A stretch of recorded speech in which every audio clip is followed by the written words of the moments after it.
ప్రభునందు ప్రియులైన మీకందరికీ యేసుక్రీస్తు ప్రభువారి నామంలో శుభవందనాలు తెలియజేస్తూ ఉన్నాం. దైవజనులు బ్రదర్ భక్త సింగ్ గారి పరిచర్యలో నుండి అలసిన వాణిని ఓరడించు మాటలు. జూన్ 5.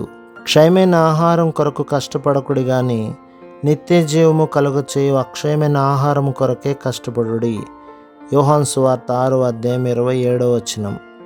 విశ్వాసులముగా మనము ఆకలిగొనిన వారికి జీవాహారమును ఎట్లు ఇవ్వవలెనో ఎరిగి ఉండవలెను. మన ప్రభువు నష్టపడుటకు ఇష్టపడడు. యోహాను సువార్త 6:12. మన సమయమును వృధా చేయకూడదను పాఠమును మనము కూడా నేర్చుకుందాముగాక. మన డబ్బు కూడా వృధా చేయకూడదు, అనవసరముగా ఖర్చు చేయకూడదు. మనము లెక్క చెప్పవలసిన వారమై ఉన్నాము. నేను వివిధ దేశములకు ప్రయాణము చేయుటలో 10 నెలలు గడుపు ఆధిక్యతను కలిగి ఉంటిని. ఆ నెలలన్నిటిలో నేను ఒక టూత్ బ్రష్, 2 టూత్ పేస్టులు, ఈ 3 వస్తువులను మాత్రమే కొంటిని. మరి దేనిని కొనుటకు దేవుడు నాకు స్వాతంత్రమునివ్వలేదు. ఎందుకనగా డబ్బును మరి ఎక్కువ ఉపయోగకరముగా వాడవచ్చును. నాకు ఏ కొరత లేకుండా దేవుడు నా అవసరతలన్నింటినీ పరలోకము నుండి తీర్చుచున్నాడు. ప్రభువు నాకు డబ్బు రూపంలో చాలా బహుమానములు ఇచ్చెను. అంతేగాక ఆ డబ్బును ఇతరులకు ఉపయోగించు ఆధిక్యతను ప్రభువు నాకు ఇచ్చెను. నేను మార్పు చెందిన ఆరంభంలోనే ఈ పాఠమును నేర్చుకుంటుని. నా క్రైస్తవ జీవిత ఆరంభములో ఎవరైనాను అడిగిన ఎడల ఇవ్వవలెనని లేఖనము చెప్పుచున్నది గనక నేను చిన్న రాగి నాణ్యములను జమ చేసేవాడను. ఒకనాడు ఒక భిక్షకుడు నా యొద్దకు వచ్చి నన్ను భిక్షమడిగెను.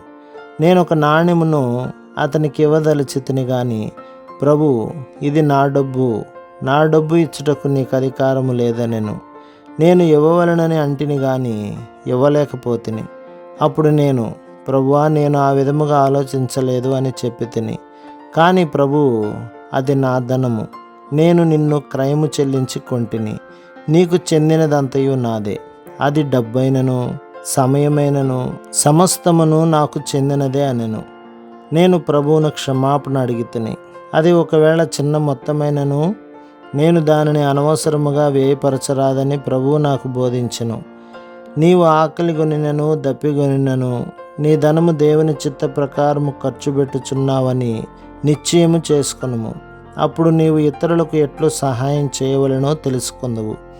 అంతేగాక ఇతరులకు సహాయం చేయుటలో నీవెట్లు ఆనందించగలవో తెలుసుకొందువు.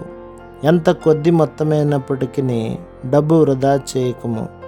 ఎందువలనగా అది నీ డబ్బు కాదు, దానిని ఖర్చు చేయకముందు నీవు ప్రార్థించవలెను.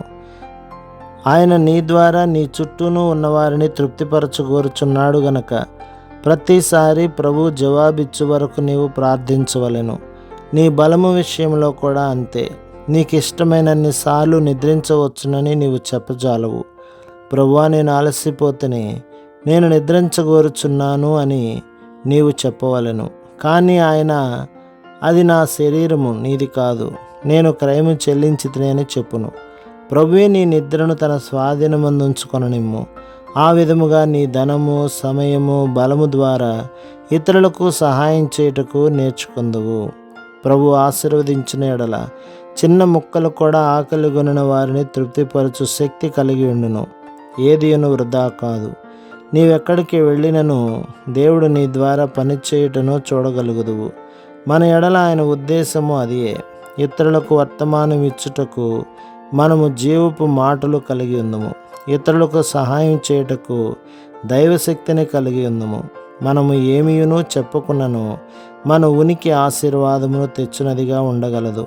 కొందరు వారి ఉనికి ద్వారా సంతోషము కలిగించువారుగా నుందురు. మన వైఖరి ఇట్లుండవలెను. ప్రభువా, ఆకలిగొనిన వీరిని తృప్తిపరచు ఆధిక్యత నిమ్ము అని ప్రార్థించుము. ఆయన తప్పక నీకు సహాయపడును. వారు వెళ్ళనక్కరలేదు, మీరే వారికి భోజనం పెట్టుడి. మత్తయి సువార్త 14:16. ఇక్కడ మీరే అను పదమునకు నీవు, మీరు అని అర్థము. ప్రభు మిమ్మును, మీ కుటుంబమును, మీ సంఘమును దీవించి ఆశీర్వదించునుగాక. ఆమేన్.